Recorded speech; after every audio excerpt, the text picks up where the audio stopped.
Muy buenos días para los que se están sumando. Buen día, Nación. Buen día, mesa de las 9. ¿Cómo están? Gracias. ¿Cómo estás? Ariel, Male, Pancho, Pepe, ¿cómo están? Todo muy bien. Bueno, segundo día, como recién estaban conversando con Paulino, segundo día de esta tercera etapa del plan económico, primeras repercusiones de lo que fue este día que, como vimos en redes sociales y en muchos posteos y sobre todo en declaraciones, especialmente del presidente de la Nación, un primer día que se vivió con mucha algarabía por parte del gobierno, especialmente el plan económico, el equipo económico. Sí, es que los resultados fueron directamente proporcionales a esa alegría. La bolsa registró una suba realmente muy fuerte y los mercados internacionales por momentos volaron. Hay algunos ADR que en los Estados Unidos llegaban a tener un 20%, moderando después, pero nada menos que al 17%, subas de 8, 9, 10%, en algo que tiene una mirada que va más allá de lo económico, según pude repasar ayer tomando contacto con algunos sectores financieros de los Estados Unidos. Bien. Hoy llegan los 12.000 millones de dólares. Hoy aparecen en el home banking del Banco Central, Pancho. Hoy llega el primer... Qué lindo hacer clic y que aparezcan 12.000 millones de dólares. Pausini puede ¿no? comprar dólares. Qué bárbaro, dólar sin cepo día 2 y apareció de Tarasking. Así es, mira, repasemos lo que pasó ayer, que es un paso firme, muy evidente, significativo. Era mucho lo que el gobierno se jugaba. Si tenemos la placa, pongámosla, si no... comentamos un poco. Hasta ahora lo que pasó es que el gobierno abrió el cepo y hubo una devaluación del 8,7%. Esto es el dato, pero claro, esto se va... Claro, ayer era del 8%, hoy todavía no sabemos porque la idea del gobierno es que el dólar puede empezar a bajar y acercarse más al piso que al techo. Efectivamente, esa es la estrategia. Empiezan a jugar factores que son de algún modo los que está evaluando todo el establishment internacional. Había una nota muy elogiosa de The Economist que dice que Milei se acerca a la normalización de la Argentina. ¿Y cuáles son esos fundamentos? Bueno, el equilibrio fiscal, esta vocación de no emitir y por supuesto todo este paquete que viene a respaldar.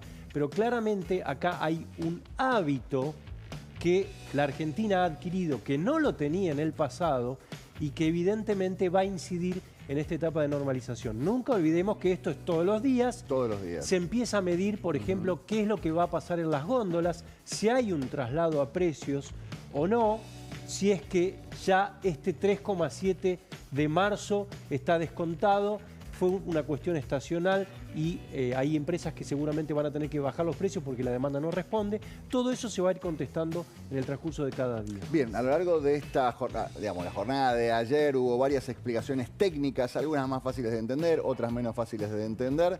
El gobierno está intentando que la gente comprenda la magnitud de lo que se está haciendo y el significado de lo que se está haciendo.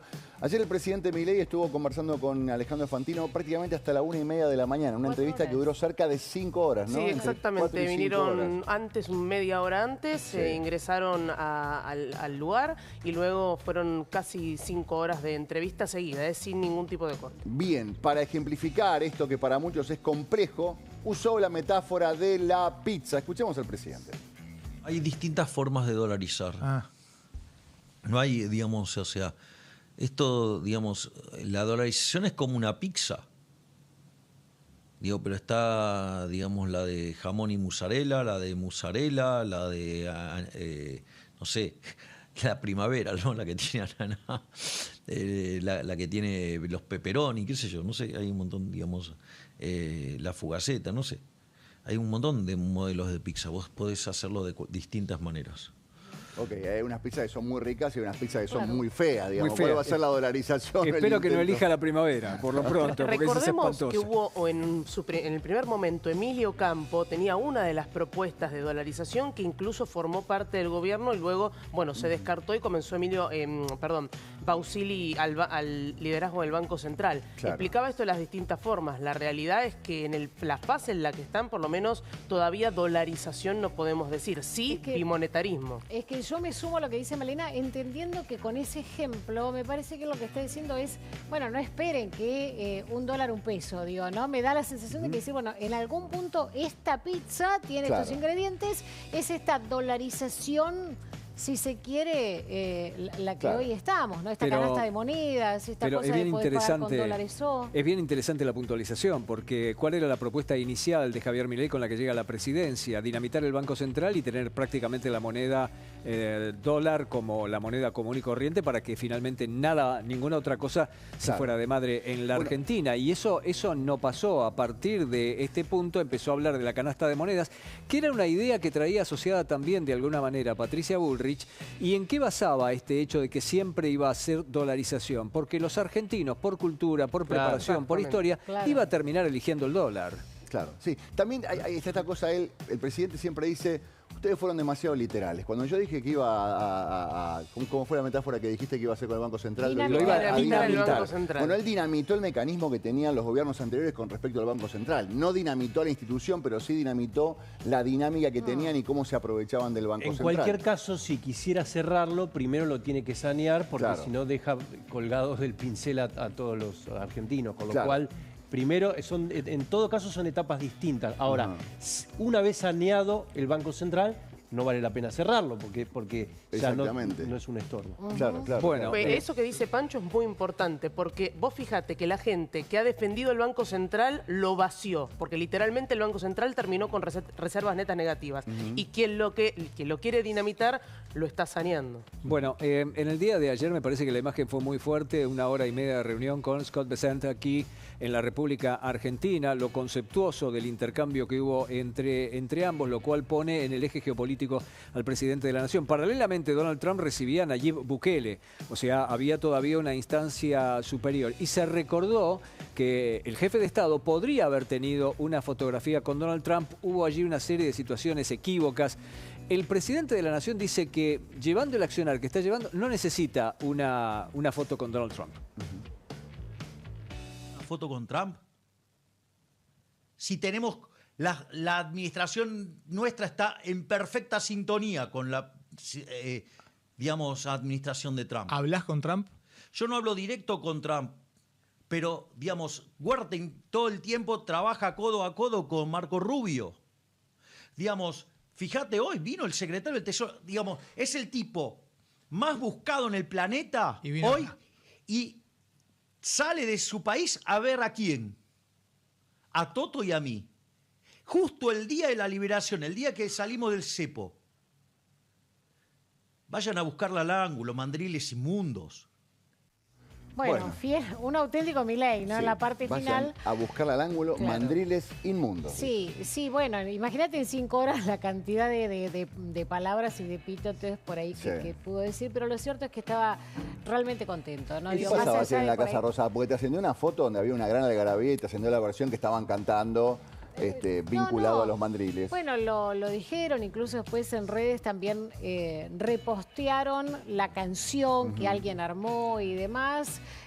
Básicamente porque lo que celebraron primero es la salida del cepo, pero después el tema de que no se hubiera filtrado, el tema de que hubieran podido llevar adelante de esta forma con, un montón de econochantas, como él mismo dice, digo, pero gente que decía que hasta abril no iba a poder ser, que hasta fin de año no iba a poder ser, que esto era imposible, con lo cual por eso lo celebraron, ¿no? Y porque además el día transcurrió tranquilo. Horacio, me parece además fundamental este punto. No nos olvidemos que toda esta asistencia, todo este paquete que incluye no solo al Fondo Monetario, sino a los otros organismos multilaterales, tiene detrás el respaldo de la Casa Blanca. Claro. Acá hay evidentemente una apuesta geopolítica por la Argentina y que se traduce en este gesto del viaje solamente para venir a la Argentina del secretario del Tesoro.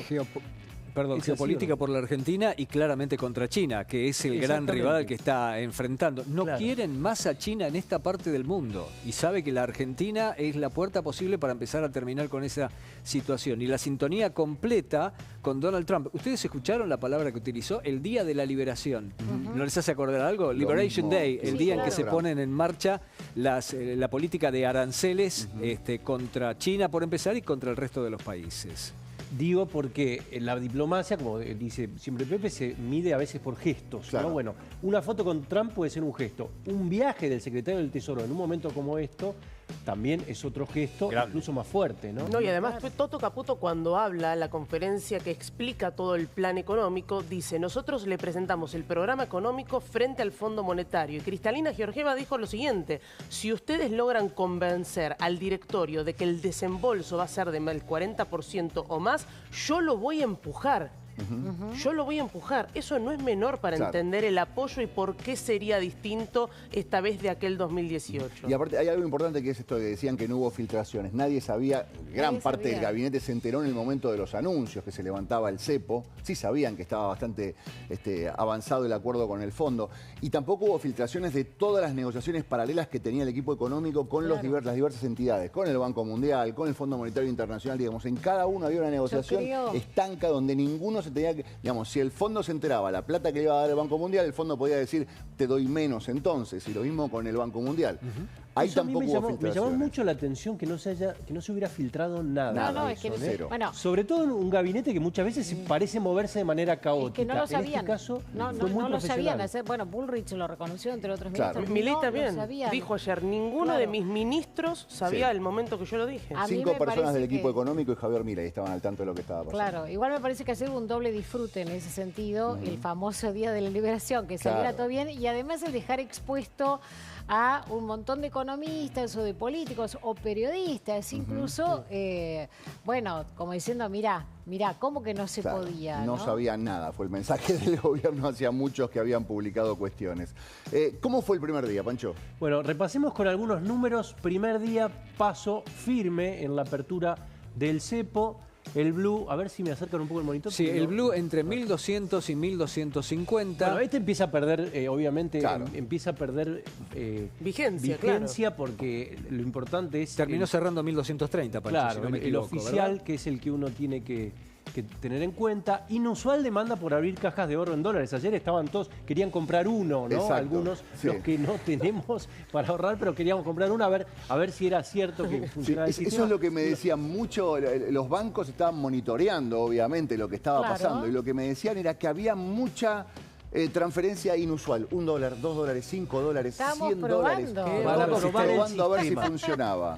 Dólar mayorista. ¿Por qué tomamos el dólar mayorista? Porque es con el que se maneja el comercio exterior. Este es entre el cierre del viernes y el cierre de ayer, tomamos una devaluación del 8,7%, que en condiciones normales, en un país normal, esto no debería ser trasladado enseguida a precios. Por supuesto, la cabeza del argentino es otra cosa. Y por es eso que lo dice Milei, dice, yo quiero demostrarle a la gente que el tipo de cambio no significa que eso se traslada a precios. O sea, no es un indicador de que va a aumentar el precio a nivel generalizado. Bueno, tuvimos una muestra en el día de hoy, porque ayer José del Río contaba que a las pymes ya les estaba llegando algunos avisos de que le iban a aumentar las cosas 20%. Esta mañana se terminó con eso. Fernando Sabore lo decía bien en claro desde el supermercado que maneja. No solamente no me aumentó nada, absolutamente nada, porque si no, no venden un comino, sino que van a empezar a aparecer promociones para bajar, para ponerse a tiro con las ventas, porque si no, no pueden vivir, lisa y llanamente. Bueno, más ítems de lo de ayer, pongamos la próxima. A ver, esto es clave, sin intervención del Banco Central. Ni compraron ni vendieron, nada. Cero. Después de muchas jornadas que venía perdiendo, brechas del 4,8% entre el contado con liqui y el oficial mayorista. Y también el otro dato que sigue es reservas brutas o totales cayeron en otros 422 millones de dólares. Claro, es decir, esto venía del viernes, unas compras que venían del viernes, pero lo importante en este caso es dos cosas: no hubo intervención y la brecha se achicó significativamente. Claro. A ver, recordemos que la brecha empieza a preocupar cuando está arriba del 50%, cuando estamos muy lejos. Claro.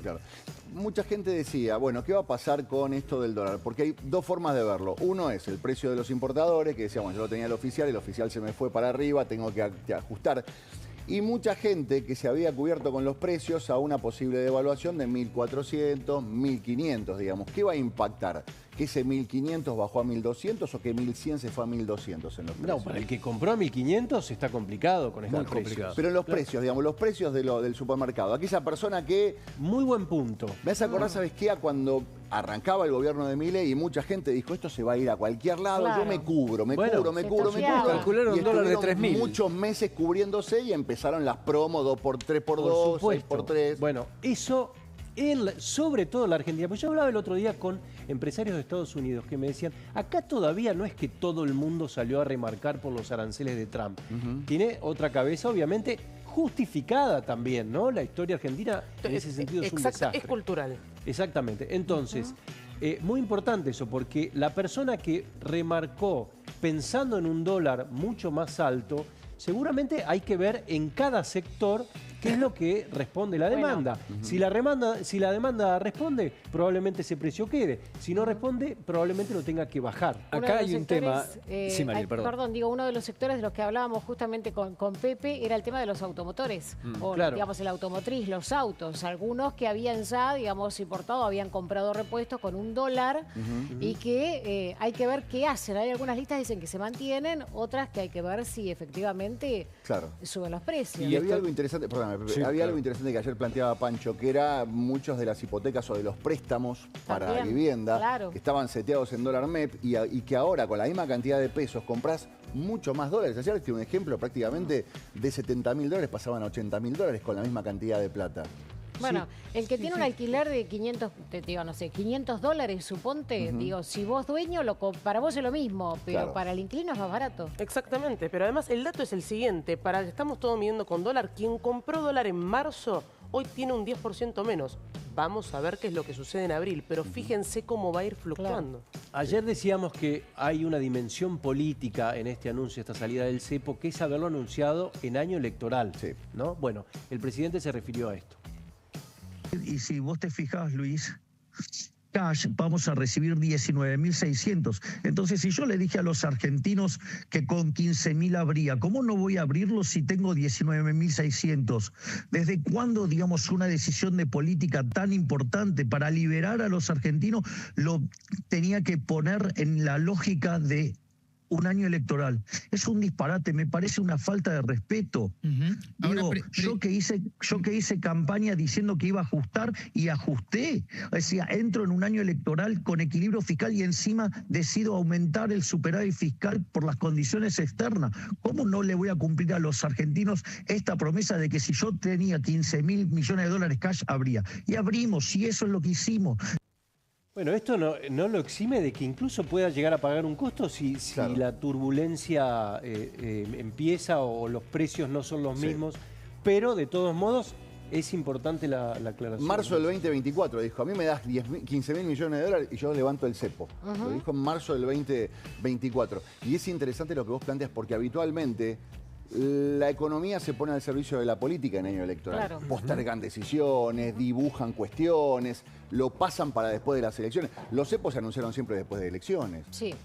La suba de tasas se anunció siempre corralitos se anunciaron siempre. Pero no solo después eso, de Horacio. elecciones. Está instalado en el análisis político y no te va a anunciar un aumento de tarifas en época electoral. Claro. ¿Cuántas veces lo escuchaste? Incluso, y uno podría decir, pero ¿por qué? Si en realidad uno se supone que tiene que resolver la vida de los habitantes. Pero por lo general en un año electoral largan plata. Sí. Y acá lo que están anunciando es que va a ser mayor el ajuste fiscal Que este no año. hay plata, se mantiene el no hay plata. Eso, a ver, muy importante para también entender el levantamiento del cepo y también esta política de superávit fiscal. Y dice, independientemente de lo que pase en Estados Unidos, un shock externo, yo voy a seguir haciendo el ajuste. ¿En dónde? En el sector público. El sector privado tiene que crecer, no crece desde el año 2011. Ahí hay de todos modos una intencionalidad. Haber pasado el superávit fiscal del 1,3 al 1,6, como dijo, como anunció el gobierno, lo que hace es que el mercado crea más. Entonces, porque ¿cuál es el objetivo de toda esta medida?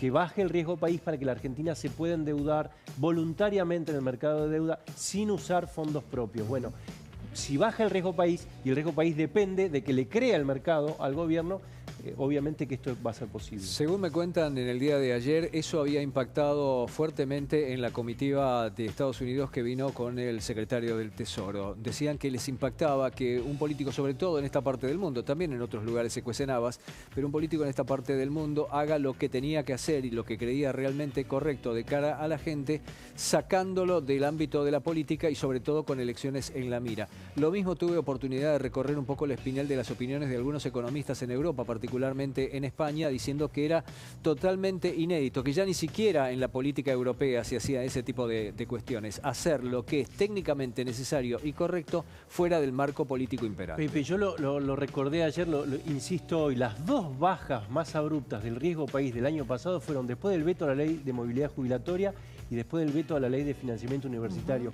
Dos papas calientes a las que la política siempre les escapa, impopulares, y generaron que el riesgo país cayera. Claro, bueno, evidentemente sigue siendo disruptivo, ¿no? Pensaba ayer, pues está bien, corresponde, por supuesto, que uno lo analice y vea más allá del anuncio de la medida y a futuro y demás, pero ayer hasta en un momento se tiraban digamos, por la cabeza la cantidad de días de cepo, ¿no? Porque yo lo puse, vos lo levantaste, no, pero yo lo tuve 100, vos 400, como si en definitiva, digamos, nadie quisiera o no quisieran todos que esto funcione. Digo, ¿no? Que la economía vuelva a ser normal. Pero son tantos puntos y además el cepo no existe en ningún lado del mundo. El problema del cepo es las restricciones en todo sentido. Exportadores, importadores, empresas que vienen a invertir que no pueden sacar su dinero, los mismos argentinos que quieren elegir esta competencia de monedas y que no lo podían hacer. Recuerden que había una restricción de $200 que en la época de Macri incluso era mucho mayor, pero siempre fue un inconveniente. Entonces, este es el inicio de quizás esta libertad que el gobierno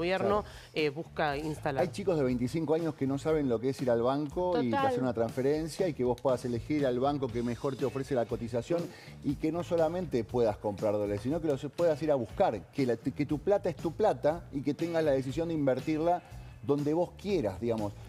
Partamos de la base que se normalizó eso. Claro. Vos tenés tu plata y no le tenés que pedir permiso al Estado para comprar papas, dólares, euros o latas de atún. Pero bueno, esto solo, o este cambio solo será duradero, así es el textual, si los amigos de la Argentina brindan su apoyo. Esto fue lo que dijo Scott Bessent luego de haber estado con el presidente, con el ministro de Economía, y también confirmó que en principio no hay una partida extra de crédito para el país.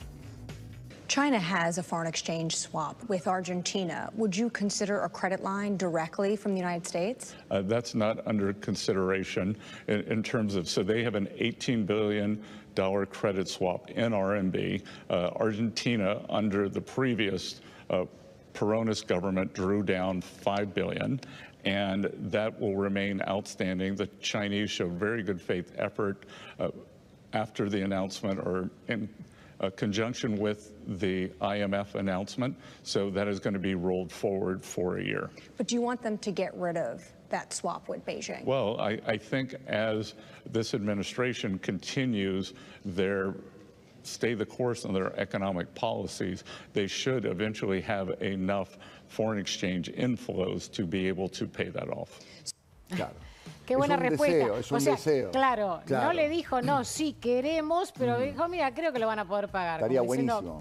Claro. Sí, pero ahí le pregunta el del swap y hay un dato muy importante. Ese es el deseo de Scott Bessent. Cuando el gobierno fue a discutir con el fondo, le pidieron dentro de 5 puntos que renueve el swap con China. Por eso el anuncio lo hizo Toto Caputo hace algunos días. Sí, ahí hay un punto a discutir. Si uno observa detalladamente esta parte muy buena que han tomado los equipos de producción del señor secretario del Tesoro norteamericano, ahí aparece recurrentemente China en forma de swap y en forma de declaración política diciendo China tuvo la buena voluntad de renovar ese pase, pero creemos que el gobierno argentino va a estar en condiciones de pagarlo directamente. Primero, no hay que descartar que algún tipo de ayuda desde algún segmento de la vida de los Estados Unidos pueda venir. Punto 1. Punto 2. Recomiendo leer un artículo muy interesante esta mañana en la BBC, va a llevar apenas unos minutos, en donde habla de las dos principales personalidades que acompañan a Donald Trump y los que más escuchan. Uno es un talibán, es Peter Navarro, que es el hombre que impulsa con todo, con los tapones de punta, la guerra comercial con China. Y el otro es Scott Bessent, que señala que hay que, llevarle alternativas mejores, no hay que presentarle como que no está bien lo que está haciendo el presidente de los Estados Unidos, sino que hay instancias superadores, los escucha a ambos y uno de ellos estaba aquí y hablando de China.